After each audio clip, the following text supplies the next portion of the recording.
Good afternoon and welcome to Nationwide on the network service of the NTA. I am Ogwa Vivian Onyedibia. We begin with the report that Vice President Yemi Osinbajo is asking government at all levels to redouble efforts and synergies towards meeting the nation's water supply and sanitation demands. The Vice President said this as he opened the national retreat on revitalizing urban water supply and sanitation in Abuja. Musbal Dan Wahab reports. This event again presses home the fact that water is life. Its absence or access is like a matter of life and death. The search for clean water continues in Nigeria like in many parts of the world. Not for want of raw water, but because efforts of governments at all levels have not complemented one another enough to ensure access to water and good sanitation for all. To address this situation, Vice President Yemi Osinbajo urges all relevant stakeholders to think outside the box for solutions, noting that the sector remains the primary hub for policies and actions.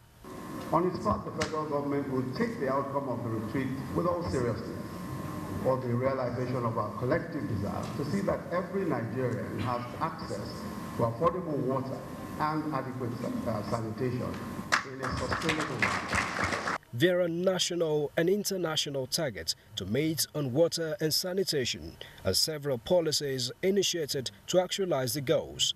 However, Minister of Water Resources Suleiman Adamu pointed out that the states and local governments need to do more in complementing efforts of the federal government. There is therefore the need for a serious review of the policy with a view to fashioning out a better model that would enhance more collaborative efforts of all the three tiers of government. Collectively, we must make water a clearer priority. As a state, we need to have substantial provision in the budget every year to attend to water. I think the water sector has been neglected for rather too long. The Vice President also launched the Water Supply, Sanitation and Hygiene Wash Poverty Diagnostic Report, an overview of the state of the sector. In Abuja, Musbal and Wahab, NTA News. And how to go about the constitution amendment from an informed perspective dominated discussion at the September Governors Forum in Abuja. Adebola Brooksland Sunday reports that the next stage of the exercise will be presentation at the State Houses of Assembly. The governors registered their presence at the crucial meeting, which they described as a pivot to the success of the 1999 Constitution amendments. Members of the forum held their meeting behind closed doors, while newsmen and their aides anxiously waited for their briefing. The next stage of the constitutional amendment is now going to state assemblies, and the governors are critical, in shaping the conversation at the state level. They raise a number of issues and we're able to explain it, so they will decide which ones to support and which ones not to support. The Director General of the National Broadcasting Commission, Ishak Modibo Kawu, also spoke with newsmen after his presentation on the state of digital switchover in the country. We're working towards switch on in 6 states. That's one representing each of the geopolitical zones. But we want to accelerate the process. But central to it is getting the buy-in of the governors of the Nigerian states in the process of purchasing for their own states the set-top boxes, so that we can have as many of those boxes as possible to be able to conclude the digital switchover in Nigeria. The chairman of the forum, Abdulaziz Yari, summarized the governor's deliberation. We put a committee to look at what the National Assembly has done, and then by next coming 2 weeks, we come back again with the members of some of the executive of the State Assembly to go through, and then state to take position on what's going to be returned to National Assembly for the final amendment of the Constitution. At NBC, they have come about the issue of going out of analog to digital, which they have tell us the advantage and even the economic gain we are going to do through that process. Creation of additional states and local governments, removal of immunity for governors or the president on criminal cases are some of the issues earmarked for amendments. Adebola, Brooksland Sunday. NTA News. And to legislative matters now. Ahead of the nation's 57th independence anniversary, senators at today's plenary devoted much time for sober reflection on Nigeria's journey so far, challenges, and how unity among all can lead the country to greater heights. Here is National Assembly correspondent Dennis Adegunoye with an update. It is well documented what has been happening in the country in recent times, both good and bad, and the ramifications that are being witnessed thereof. And the senators took the opportunity to take stock of the present day in Nigeria. I have with me now the distinguished Senator Shehu Sani of Kaduna Central. Thanks for your time, sir. You're welcome. Yes, in the chambers earlier, you made some comments on ahead of Nigeria's independence. Just give us a brief on your thoughts for the country. 57 years is a long journey and it is a short journey. A journey that has seen us through a period of peace, of crisis, of turbulence, and of challenges. As a nation, we have had our own fair share of troubles and crises. And at this very moment, it provides an opportunity for us to take stock of our journey so far and to use the opportunity to plan ahead. Planning ahead involves restructuring our politics, restructuring our economy, restructuring our social order, and carrying out the necessary reforms that will further strengthen our unity, enhance peace, and ensuring that our people have a sense of belonging. This will ensure and guarantee our future as a people and as a nation. We've not been speaking as a body, we've not been working well together. There is a need for the current government to see how we can harness all the various dissenting voices and bring about unity amongst our people. Ensure that the welfare of Nigerians becomes the most important subject of discourse. Distinguished Senator Biodun Lujimi, thanks for your comments. And I'll be back with a full report on today's plenary. For now, it is back to you in the studio. Thank you, Dennis. Well, during its sectoral debate, the House of Representatives identified revenue leakage as one of the major drawbacks in Nigeria's economic development. In response, the legislators are now considering a bill to enhance transparency in the management and accountability of tax incentives in the country. The bill has been passed for second reading. Ignatius Nkwo is here with details of the bill. Well, when the 8th House of Representatives was inaugurated, it announced to Nigerians its resolve to ensure that all sources of federal government revenue leakages will be blocked. And within this period, the House of Representatives has continued to ensure that the federal government actually gets what is due to it from investors. And then this time, the House is now considering a bill that seeks to bring about transparency and accountability in the management of tax incentives in Nigeria. The sponsor of that bill is Representative Agom Jaribe. He has joined us now to tell us more on what that bill seeks to achieve. Thank you. The bill seeks to achieve fiscal accountability and transparency in the issuance of tax incentives to respective companies. You discover that the Act itself, which was put in place, did not make provision for a time frame. So you discover that it is open-ended, and these incentives have been abused.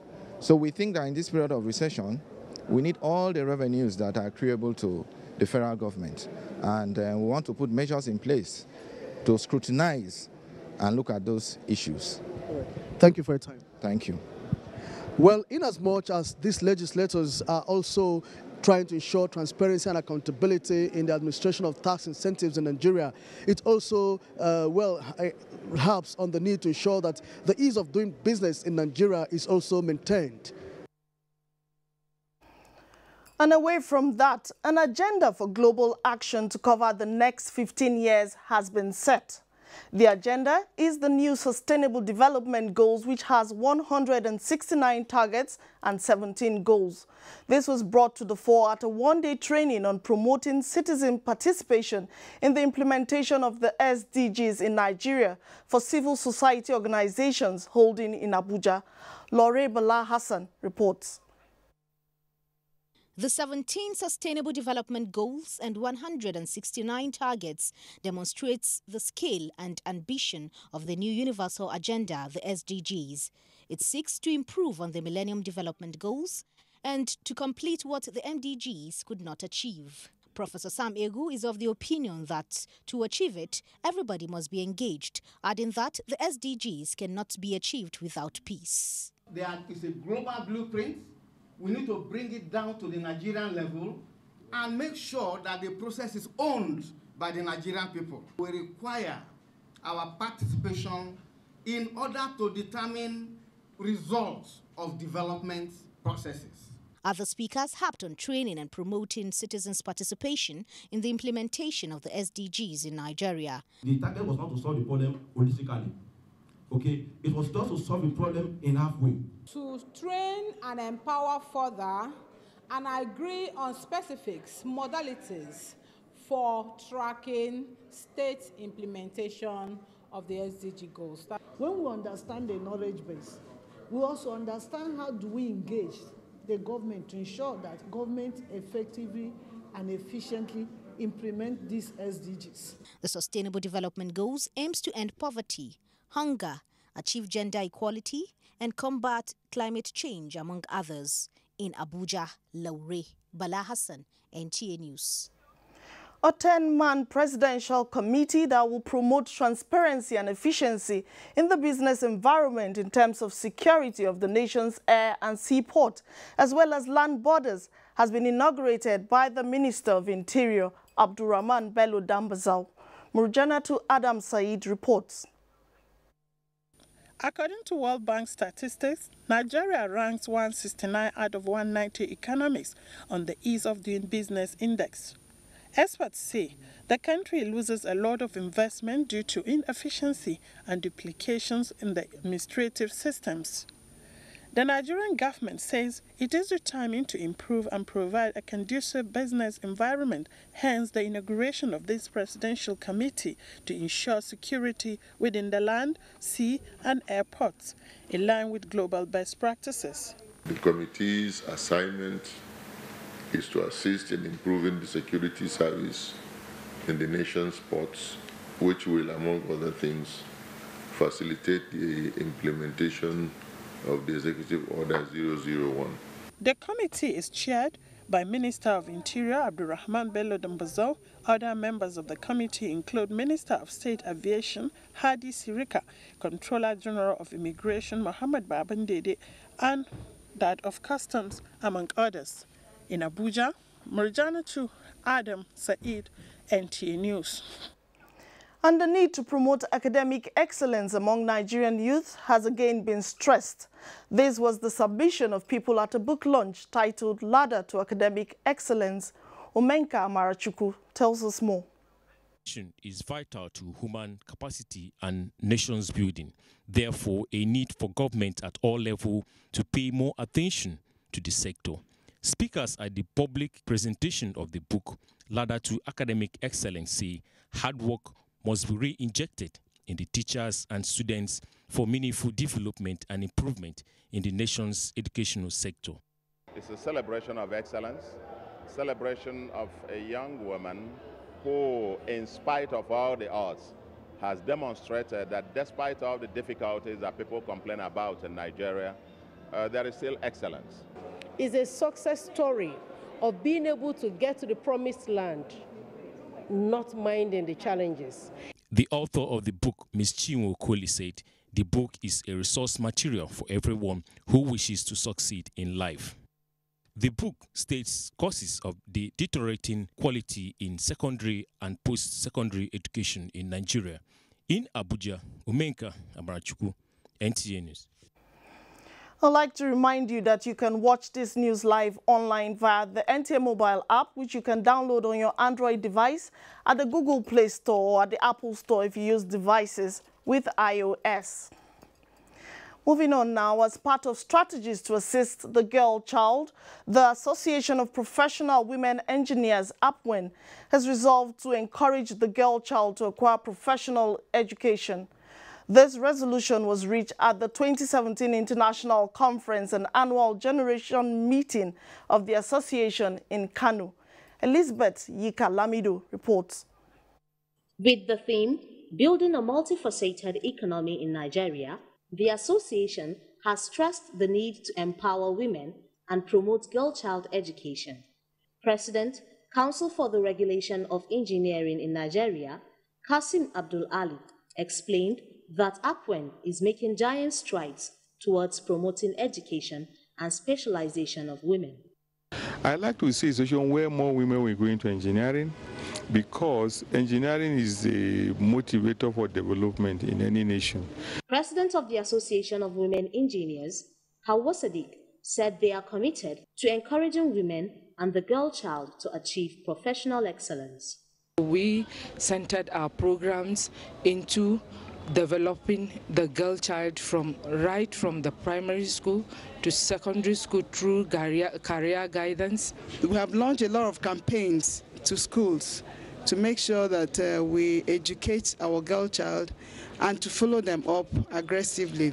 Highlights of the conference was a paper presentation on encouraging engineers to engage in entrepreneurship, presentation of awards to people who contributed to the growth and education of the girl child, and launching of the technical journal of APWEN.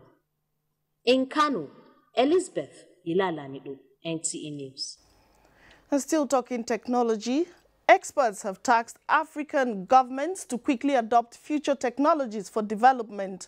The call was made at the Nigerian investment session holding at the International Telecommunication Union in Busan. Oyinaya Kalu Oka reports. Future technologies include 5G, artificial intelligence, Internet of Things, and broadband deployment. As the world enters the fourth industrial revolution, both public and private sectors were urged to hasten preparations for the changes future technologies will bring.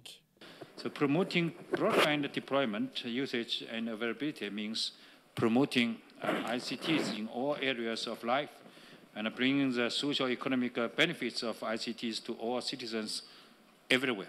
The need for Nigeria to meet up with a broadband plan was stressed. Broadband penetration in Nigeria currently stands at 21%, as the country is itching towards 30% in 2018, which is in line with the national broadband targets. And conscious of the reality that broadband fuels faster data transmission speed and capacity, featuring panelists playing major roles in the industry. The session deliberated on progress and strategies to accelerate broadband connectivity across Nigeria and business opportunities that abound. Nigeria, we expect, will remain the leading economy in Africa, and by 2050, Nigeria is projected to be the 14th largest economy in the world. We talked about access, and we talked about the speed of broadband, but affordability was very key. Every country that we speak to, companies internationally are interested in our talent. The session provided a platform for interaction between representatives of government, key industry players, SMEs, innovators, and investors. From Busan, South Korea, Oyinaya Kalu Oka, NTA News. And back home, Lagos government puts measure in place to secure schools in riverine areas. Ademola tells us more from Lagos. Hello, Demola. Hello, Ogwa. Good afternoon and welcome to Lagos. Following the ban on interstate buses from operating at the Jibo axis of Ikorodu Road by the Lagos State government, commercial transporters have complied with the directive. Abolore Ogbara, who monitored the level of compliance in the metropolis, reports. The situation at Jibo on Ikorodu Road proved that transporters are complying with a new policy by the Lagos State government to make for free flow of traffic. The various motor parks visited were devoid of usual hustle and bustle. Security operatives were seen maintaining law and order in their areas. With this new development, some transporters lamented over low patronage while counting their losses. It's really affecting not just we interstate travelers, the masses, the people, the travelers, the private business owners. It's affecting everybody. Now, nobody to come to travel in this place again. We can't get salary to pay, to collect our salary, and we can feed our family. How are we going to survive? This is weird, man. Mr. Governor should do something about this. Passengers also voiced their opinions on the ban. You can imagine the number of vehicles coming down to Lagos every day from all the states of the Federation, 36 states and Abuja. Then you ask them to all go and stop at one place at Ojota. No. It's not proper at all. It is not proper. I noticed that these big buses increases the amount of traffic we get on the road. So I'll say if government feels that this measure is okay, I think they should go for it. If you go to Jibowu and they do it in the afternoon time, before you from Jibowu reach Yaba, you take like 2 or 3 hours. So let them go. They called for measures to aid easy accessibility to interstate vehicles in the metropolis. In Lagos, Abolore Ogbara, NTA News. The need to enhance the welfare of journalists with a view to promoting professionalism and efficient service delivery has been emphasized.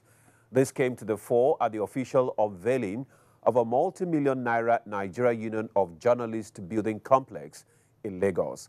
Abolore Ogbara again has the details. Since the inauguration of the Nigerian Union of Journalists in Lagos on March 15, 1955, various issues bordering on welfare, professionalism, and the need for an additional funding option have consistently dominated issues in several fora. The Lagos State Council of the Nigerian Union of Journalists, therefore, decided to address the issue of providing a befitting relaxation edifice, which will make it easy for journalists to unwind and generate more income to fund activities of the Nigerian Union of Journalists. The event attracted veterans in the journalism profession, including former governor of Ogun State, Aremo Olusegun Oshoba, who lauded the Nigerian Union of Journalists building complex. He, however, advised that journalists must ensure they verify information received before publishing. The multi-million naira 2-story NUJ building complex, when completed, is expected to boast of state-of-the-art facilities capable of attracting patronage and serving as a meeting point for journalists. In Lagos, Abolore Ogbara, NTA News. Well, those are some of the stories we are tracking from Lagos at this hour. He's back to you, Ogwa, for more on Nationwide. Good afternoon. Thank you, Ademola. This is NTA Nationwide. We now call for a short break. The news continues shortly after. Hate speech is not a joke. It incites genocide and crimes against humanity. Most of Africa's civil wars are caused by hate speech from one tribe against another. We don't want it here. The Nigerian government stands firm against hate speech. Under no conditions whatsoever should we tolerate or excuse or justify hate speech or hateful conduct of any kind, especially where such is illegal. There's no doubt that the resurgent push for separatism, as well as the rising cases of ethnic and religious disharmony, are all traceable to the growing phenomenon of hate speech. One nation bound in freedom, peace and unity. Nigeria, one nation, one people. This is a public service announcement brought to you by NTA. It is only in uniformed circles that traveling abroad is an aim. All you have to do is just look for a way to smuggle me to America. Wow, for real? What will you be engaged in there? Hit the streets of Massachusetts in high spirit, pop champagne. And most importantly, how will you travel? Call Samson. call something. How genuine will your documentation be? Something will not cause visa. By what means are you going? Now by road now. Countless African immigrants perished while trying to cross over from Libya to Italy just a few days ago. I Must Travel is the title of this week's very funny and educating episode of your rib-cracking comedy, Professor John Bull. Keep a date with us and see how far Flash and Samson get in the quest to travel at all costs. Over and Brought to you by Glow. The largest data network, Glow Unlimited. It's about that time. States across the country coming together for one purpose, one goal. They are young, they are solution providers. The NTA ETV Children's Expo 2017, holding at the NTA Arena, Area 11, Garki, Abuja, with the theme Renewable Energy, Industrialization, Arts and Agriculture as tools to bring Nigeria out of economic recession, with sub-themes post-harvest processing and preservation, and using arts and crafts to promote tourism. Date 22nd to 27th October 2017. This expo is open to ages 6 to 12 years for junior category and 13 to 18 years for the senior category. It's about the Art, Science and Technology Expo. For sponsorship consideration, please call the following numbers.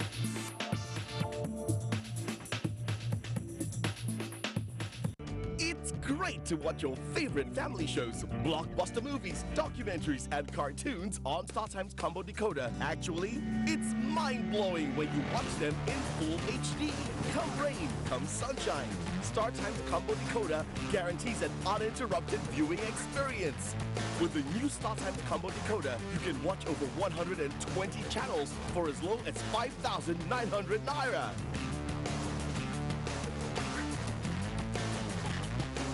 Get the StarTimes Combo Decoder today and enjoy great entertainment for the entire family. StarTimes. Reorganized, trained, and fully equipped, we are the new improved Nigeria Police Force. We fight crime. We bust syndicates. Whatever the crime, wherever the hideout, the Nigeria Police Force will get you busted. Stop kidnapping, armed robbery, murder, pipeline vandalism, and other criminal activities. Be productive. Be security conscious. Join the police force to secure your life and property. This message is from the Nigeria Police Force Public Relations Department. Old Trafford seems to be a fortress once again for the Red Devils. Can they bag another 3 points against Crystal Palace, or will the Eagles upset the home faithful at the Theatre of Dreams? The world's most wanted league, Manchester United versus Crystal Palace, Saturday, 30 September on Kwese Free Sports for the Fan.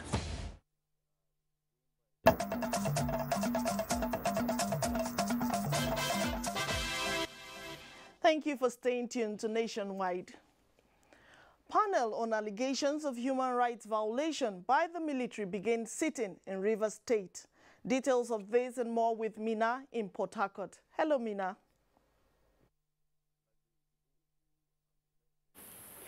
Hello, Ogwa. Good afternoon and welcome to Port Harcourt. A presidential investigation panel to review compliance of the armed forces regarding human rights obligations and rules of engagement has opened its public hearing in Port Harcourt. This comes as the panel gave indications that those whose rights may have been infringed upon by military operations in the South-South are free to submit memoranda. Kingsley Amajiri reports. The panel's terms of reference are to review extant rules of engagement applicable in the armed forces of Nigeria and the extent of compliance, investigate alleged acts of violation of international humanitarian and human rights laws, investigate matters of conduct and discipline in the armed forces in local conflicts and insurgencies, among others. They are to make recommendations at the end of the public hearing with the possibility of compensation. However, at the opening sitting in Port Harcourt, The report by Amnesty International over alleged human rights violation in the Northeast and other parts of the country became a subject of argument with our group, Save Humanity Advocacy, urging the panel to discountenance the Amnesty International, saying their report is not in the interest of Nigeria's unity. There has never been on ground to assess the impact of insurgencies both in the north, in the south, in the east, and every part of the country. After hearing arguments from the legal counsels for the Nigerian Army, the Nigerian Navy, and the Nigerian Air Force, as well as the Nigerian Bar Association, the chairman of the panel, Justice Biobele Georgewil, said Amnesty International has the liberty to either come to Port Harcourt or go to Lagos, Enugu, or Kaduna, where the public hearing is yet to take place. The public hearing for the South-South states is expected to hold from Monday in Port Harcourt. Kingsley Amajiri, NTA News. The Federal Road Safety Corps, FRSC, has flagged off its Ember Month campaign for the South-South zone of the country in Port Harcourt, Rivers State. The campaign was officially flagged by the Director General of the Nigerian Television Authority, Yakubu Ibn Mohammed, who was represented by the Zonal Director, Port Harcourt Network Center, Bayo Bamidele. Vivian Ezadiefe reports. The campaign started with an official flag-off by the Director General, who was represented by the Zonal Director, NTA Port Harcourt Network Center, Mr. Bayo Bamidele. He commended the command for ensuring the safety of lives on the road, stressing the need to demystify the idea that Ember Month is synonymous with danger. This kind of flag-off draws our attention, according to what the zonal commander had said, to issues of discipline, respecting other road users, avoiding to pick calls on the road, and doing your seatbelt when it is necessary. The Assistant Corps Commander Kingsley Agomo said the essence of the campaign is to reduce road crashes and to ensure that road users and commuters obey the rules governing the road. We want to let them know that when they drive safely, they will definitely get to their destination. They should obey speed limits. They should obey all the rules governing our roads. What they are doing is good so that we can control ourselves on the road, not only to cause somebody to come and control us because we are not NAMA. The theme of this year's Ember Month campaign is Improved Enforcement Strategies for Ember Month and Beyond, a task for all. In Port Harcourt, Vivian Ezadiefe, NTA News. The need for public secondary schools to have career guidance and counseling units has been stressed. Stakeholders in the educational sector say it is one area that has been neglected over the years, thereby denying students the opportunity to make the right decisions.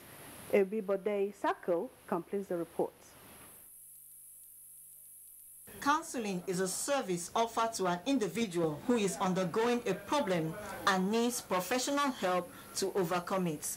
It is important for individuals having developmental problems and lacking the requisite information needed to follow a career line, especially for prospective university students. They are very important in helping the student choose their career because, sometimes parents want to impose certain professions on their children. Sometimes what makes the children not to do well in universities is because they've not been exposed to these tests. Your counselor knows you better. One way or the other, your counselor sees everything happening. Counselor helped me a great deal because at first I was a bit confused. When I outlined my strong subjects, told me that this is the one I'm good at. So the one I'm good at, I should go for it. So that's how I went for science. Counseling unit, it is too important, it is too vital for them to have it. And any school that is not having, is not doing the students well. Counseling in its spirit and essence, stakeholders say, is generative in assisting the individual to develop, such that he becomes psychologically mature and is capable of realizing his potentials optimally. In Yenagua, Ebibode Sako, NTA News. That's a bit from Port Harcourt. It's back to Ogwa for a continuation of Nationwide. Thank you, Mina. A group has recommended the registration of headsmen and naming of political merchants of conflicts as part of steps to end incessant conflicts in the country. These were part of a presentation at a conference on National Initiative for Sustainable Peace Building Architecture, organized by Leadership Initiative for Transformation and Empowerment, held in Abuja. Edino Justice reports that it is supported by ECOWAS and the European Union. The incessant violent conflict between herdsmen and farmers and that of militant activities in the Niger Delta in the past few years have led to loss of lives and properties in many states of the Federation. These conflicts, according to the group's finding, as presented, could be prevented by a deeper understanding of the root causes using various levels of engagement and discussions. Mr. Joel Besina said they had discovered that cattle rustling, illegal allocation of farmlands by traditional rulers, and political allies were the major sources of conflicts. There should be attempts at identifying and investigating who the conflict entrepreneurs are. Government needs to take issues of herdsmen and farmers as well as development of Niger Delta more seriously with. The federal, state, and local government areas should put in place platforms for dialogue and conflict resolution before they become national crisis. The Chairman Presidential Amnesty Program, PAP, Brigadier General Paul Borough, while contributing as a panelist, lamented that if the previous administration had done the right thing, conflict would have been minimal. And because we are not looking inwards to come up with policies to streamline things in line with development, and that is why all these things are happening. The role of the civil society in funding and addressing the root causes of conflict cannot be underestimated. The representatives of the ECOWAS, as well as that of Benue and Delta states, agreed that the conference was timely and pledged their support. In Abuja, Edino Justice, NTA News. And the time has come for all responsible Nigerians and stakeholders to take proactive measures to douse tensions emanating from hate speeches capable of jeopardizing the unity of the nation. This is the position taken by various women groups, including the National Council for Women Societies, in a meeting organized to canvass for national peace and unity. Momso Damien Dutty reports. Hate, rumor-mongering, agitations, insecurity, persistent verbal warfare, and potential looming crisis are all challenges posing threat to the survival of the Nigerian nation if not quickly addressed. A situation the Nigerian women are not happy about. As bridge builders, they are taking the bull by the horns to ask all responsible Nigerians to take a positive and conscious step towards ensuring that tranquility and unity is restored at all costs. We, the Nigerian women, led by National Council of Women Societies, declare that we can and must build the country of our dreams without sacrificing the lives of innocent citizens. We've been living with fear because of all the noises of violence, the drums of war. And we women rose up and said, we need to speak. Our voices must be heard. We are ready, and we have taken up this initiative. To this effect, a special event is proposed to hold on Sunday, the 1st of October this year. It is tagged the Nigerian Women's Day. On the Nigerian women's demand for peace and zero tolerance for violence and hate speeches, we are encouraging women to wear a white blouse on our Independence Day, that is October 1st, because we do not want to relieve the negative consequences of the Nigerian Civil War. The event is spearheaded by the Change Managers International Network, 100 Women Lobby Group, and NG Women for Peace. In Abuja, Momso Damien Dutty, NTA News. And in the wake of hate speeches emanating from unpatriotic Nigerians, the people of Gombe State say they would not let the benefits of peaceful coexistence between indigenes and residents, which they have been enjoying for a long time, be affected by selfish agitations. Emmanuel Akila tells us more. Gombe State, just like any state of the Federation, is a mixture of the different ethnic nationalities coming from the west, south, east and northern parts of the country, living together in a peaceful socio-economic relationship. Chidebelo Ewuzie, popularly called Chimak, is of southeast descent, but lives and do business all his life in Gombe State. For people like Chimak, discussing the disintegration of Nigeria is an absurd idea and selfish agitation.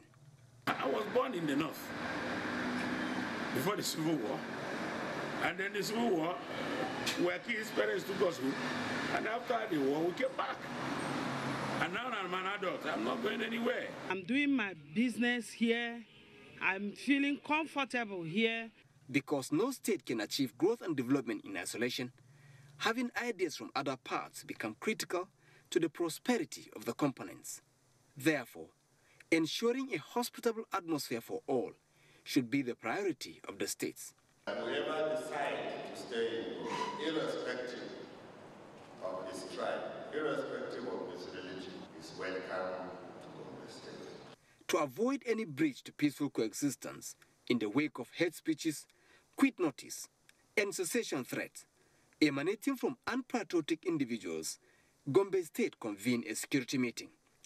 The forum comprised security agencies, the traditional institution, and religious leaders. All security agencies have agreed to ensure that they do their work to enable the people sleep well. As Muslims,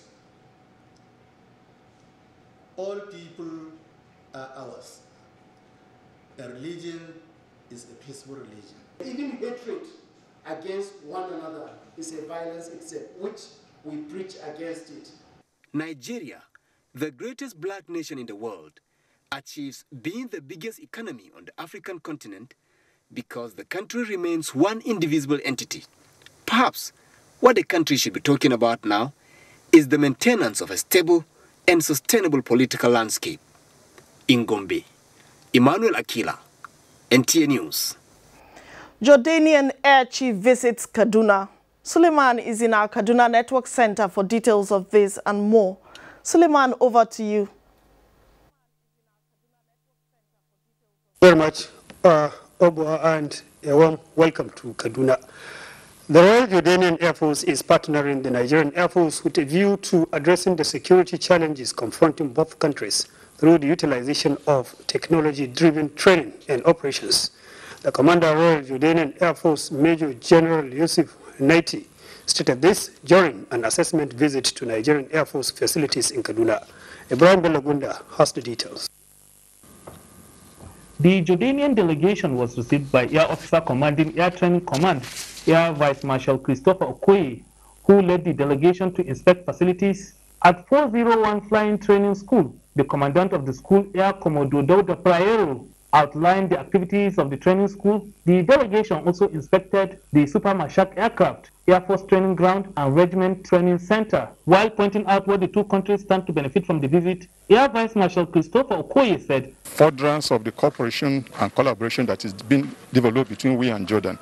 Also recently we trained some pilots in Jordan, so you can say already we have an existing relationship between we and Jordan. So we expect further collaboration, and we hope that this relationship will continue to grow from strength to strength." The Commander of Royal Jordanian Air Force, Major General Yusuf Al-Naiti, said the visit is expected to strengthen the existing collaboration between the two countries. We will have a roadmap so how we can enhance the capability of both air forces and use, the strength of others to, add some strength to the weaknesses we have. The visit by the Commander, Royal Jordanian Air Force, is expected to open a new leaf in areas of collaboration with the Nigerian Air Force for the mutual benefit of the two countries. In Kaduna, Ibrahim Belagunda, NTA News. Education and creating means of livelihood for youths have been identified as the panacea towards addressing socio-economic problems in the country. This was the resolution of experts at a media chat organized by a non-governmental organization, Citizens for Development and Education, at Mumbai House, Kano. Sani Basiru has more. With the theme, the civil society organizations and the unfolding political happenings in Kano State, challenges and the expected role, the chat serves as an avenue to deliberate on issues causing political violence in Kano and to propose solutions. It is also intended to provide pre-discussions on the reflection of some political development in the state, as well as explore ways of controlling the menace of political thuggery. Comrade Ibrahim Oye said political violence not only negates the consolidation of democracy, but damaging to social status and economic prosperity.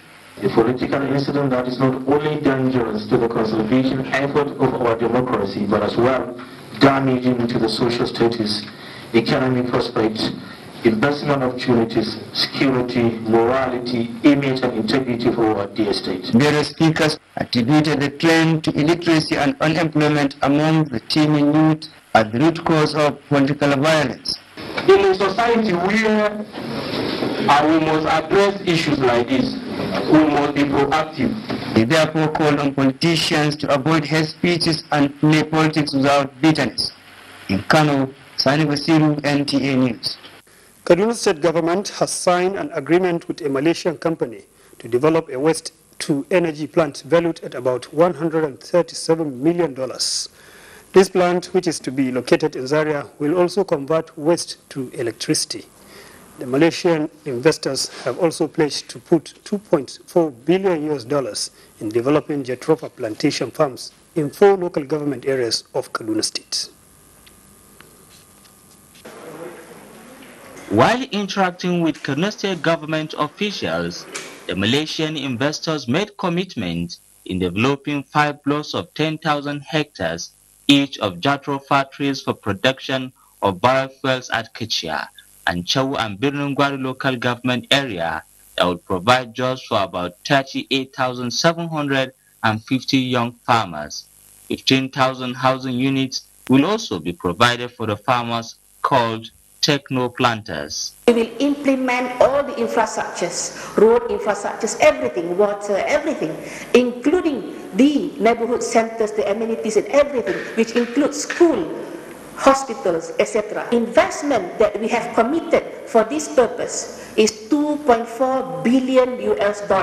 On the partnership for production of electricity, 6 integrated waste-to-energy plants will be built in Zaria to generate 288 megawatts of clean electricity per day to about 96,000 houses. We are ready to invest, and our investment for this waste-to-energy plant alone is about $137 million.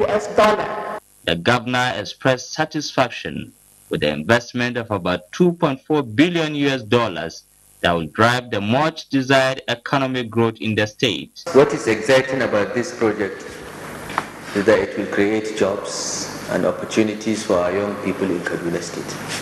The projects are expected to be completed within 2 years. In Kaduna, I am Muhammad Umar Ajingi, NTA News. And with that report by Muhammad Umar Ajingi, is back to you in Abuja for more on the Nationwide. Thank you, Suleiman. And from Kaduna, we go to Benin, where Governor Obaseki reviews security in Edo State as moves to expand Benin Airport begins. Agatha will fill us on this and more.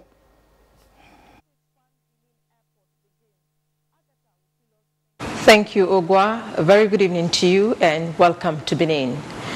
Governor of Edo State, Godwin Obaseki, has promised to meet with President Muhammadu Buhari on how to restructure the Edo State Police Command to strengthen security in the state. He said this while fielding questions from newsmen on the killing of 3 police officers and kidnap of the managing director of Zoological Gardens and Park, Mr. Andy Ehaniri. Goodluck Enaini has the report. The state had never had the kind of incident in a long while, and noted that the structuring of the State Police Command will help support the effort of his administration to curb crime and improve security in the state. We believe we have enough information on what has happened. I'm going to try and see Mr. President, and I'm going to insist that our police command here be restructured and made more supportive of our efforts to curb crime and improve security. It's something we have to take on with the federal authorities. The governor urged the people of the state to be security conscious, particularly now that they are close to the end of the year. He also assured the families of the victims that security agents are working round the clock to secure the release of the adopted victim and bring the perpetrators to book. In Benin, Goodluck Enaini, NTA News. The Benin airport is to be upgraded to operate 24 hours, while landed property of the airport and encroached upon are to be recovered. This is as Edo State Government, the Federal Airport Authority of Nigeria, FAN, and the Nigerian Airspace Management Agency, NAMA, are to collaborate to improve facilities at the airport. Again, Goodluck Enaini reports that Governor Godwin Obaseki and directors of FAN and NAMA were on inspection of the facilities. The Benin airport is one of the oldest airports in the country. Built in 1956, it was upgraded between 1975 and 1978. Since then, the airport has not been fully utilized in line with the aim of its establishment. It is in realization of this that the Edo State Governor, Godwin Obaseki, led the officials of the Federal Airports Authority of Nigeria and those of the Nigerian Airspace Management Agency to inspect the facilities at the Benin airport. Governor Obaseki, who expressed dismay at the level of encroachment on the airport's property, said government will claim all the lands in view of government anticipation to expand the airport so as to operate 24 hours. Ensure we have night landing facilities. We also are exploring the possibility of expanding the airport and getting more land so that larger aircrafts and bigger aircrafts can use this facility. It's our responsibility, but with his assistance we can do a lot more. Joint effort and collaboration, it's essential for our growth. Well, we seem to have poor visuals from our Benin Network Center there. We'll move on now.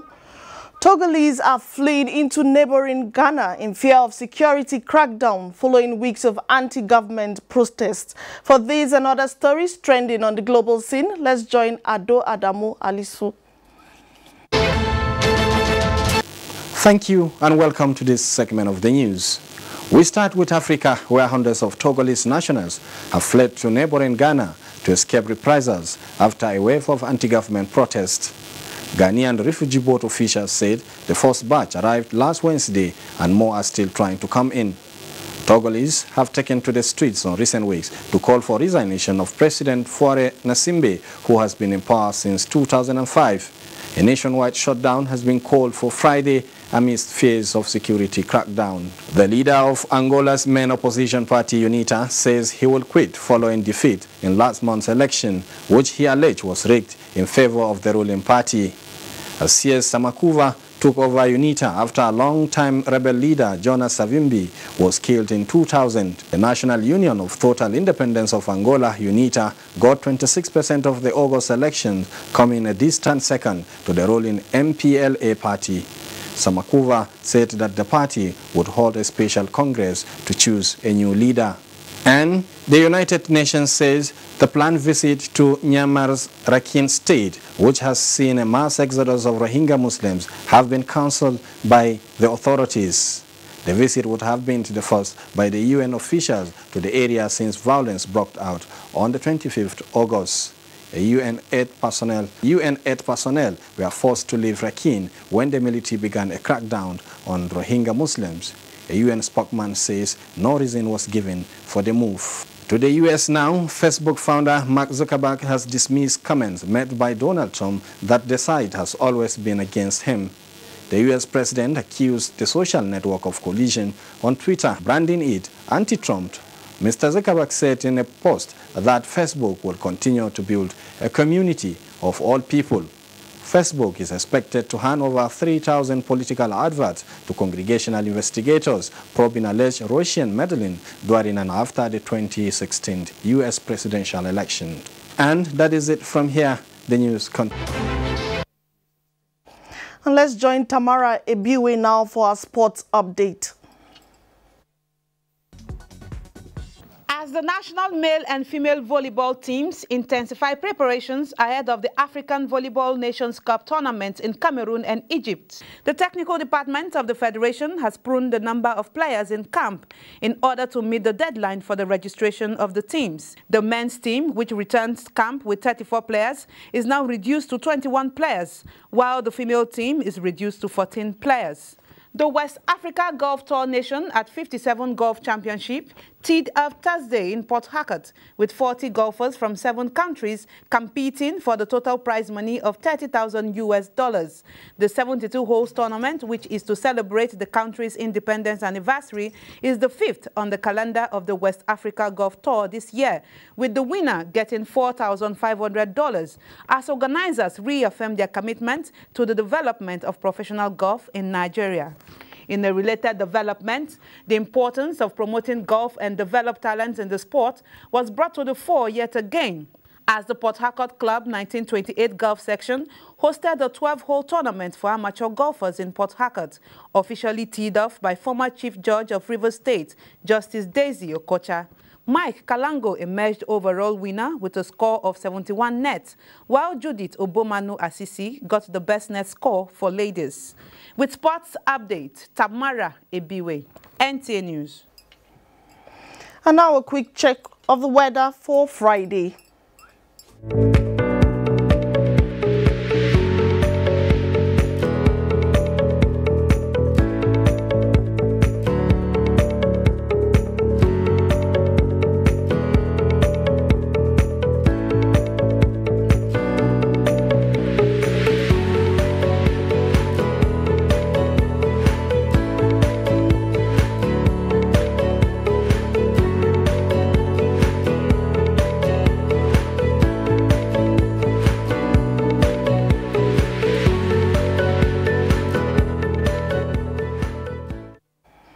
And before we go, a quick reminder that you can watch all our stories and much more when you log on to our website, www.nta.ng. And that's our package on Nationwide. Thank you for watching. I am Ogwa Vivian Ungidivia.